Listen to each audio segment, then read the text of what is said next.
नमस्कार, मेरा नाम आलोक है। आप लाइव स्टीज देख रहे हैं।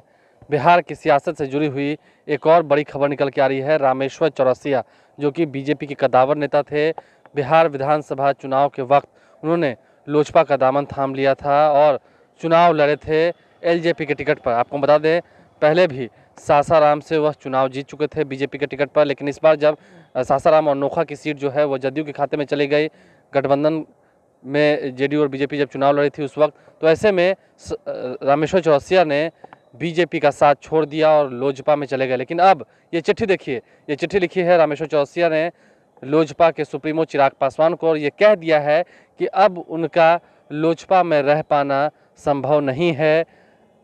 हालांकि उन्होंने आभार व्यक्त किया है, ये कहा है कि चिराग पासवान ने रामेश्वर चौरसिया को चुनाव लड़ने दिया, इसके लिए बहुत बहुत वो आभारी हैं। ऐसे में एक बार फिर से बिहार की सियासत जो है गर्मा गई है।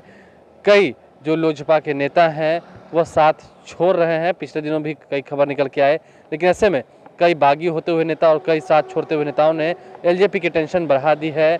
वहीं अगर हम बात करें पिछले दिनों जैसे चंदन सिंह, जो कि एलजेपी के ही सांसद हैं, वो बिहार के मुख्यमंत्री नीतीश कुमार से मिले, तो ऐसे में सियासत जो है वो धीरे धीरे गरमाने लगी है। और अब जब रामेश्वर चौरसिया ने एलजेपी का साथ छोड़ दिया है, प्राथमिक सदस्यता से इस्तीफा दे दिया है, तो ऐसे में सियासत जो है गरमा गई है। तस्वीरें आप देख भी रहे होंगे उस लेटर की जो जारी किया गया है रामेश्वर चौरसिया द्वारा, उनके दस्तखत भी हैं। तो ऐसे में बिहार की सियासत से बड़ी खबर, एलजेपी को कहीं ना कहीं फिर झटका लग रहा है और कई जो नेता बिहार विधानसभा चुनाव के समय उससे जुड़े थे वो अब धीरे धीरे करके एलजेपी का साथ छोड़ रहे हैं। हालांकि वहीं अगर हम लोजपा के अध्यक्ष चिराग पासवान की बात करें तो चिराग पासवान भी इन दिनों लगातार बिहार की सरकार पर ज़बानी माध्यम से हमला कर रहे हैं, चाहे वो बिहार में बढ़ते हुए अपराध को लेकर हो या फिर कई अन्य मुद्दों पर।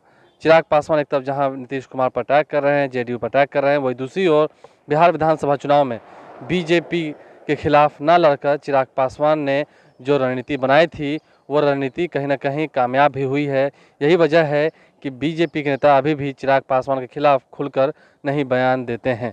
ऐसे में कहीं ना कहीं चिंताएं जो हैं सबकी बढ़ी रहती हैं। लेकिन फिलहाल रामेश्वर चौरसिया जिस तरीके से लोजपा का दामन छोड़ चुके हैं, कयास ये लगाए जा रहे हैं कि रामेश्वर चौरसिया वापस बीजेपी में आ सकते हैं या फिर क्या उनकी एंट्री जेडीयू में होने जा रही है, क्योंकि जेडीयू ने ही सासाराम की सीट पर कब्जा कर लिया था।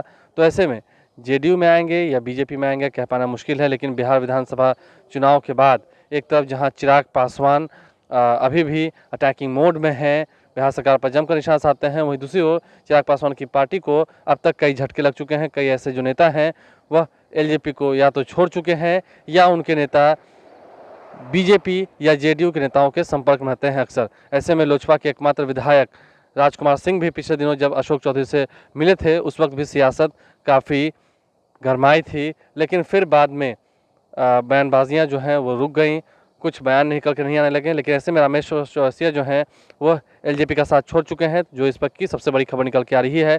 आप लाइव स्ट्रीम से बन रहे हैं, हमारे चैनल को सब्सक्राइब कर लें, साथ साथ फेसबुक पेज भी लाइक करें। धन्यवाद।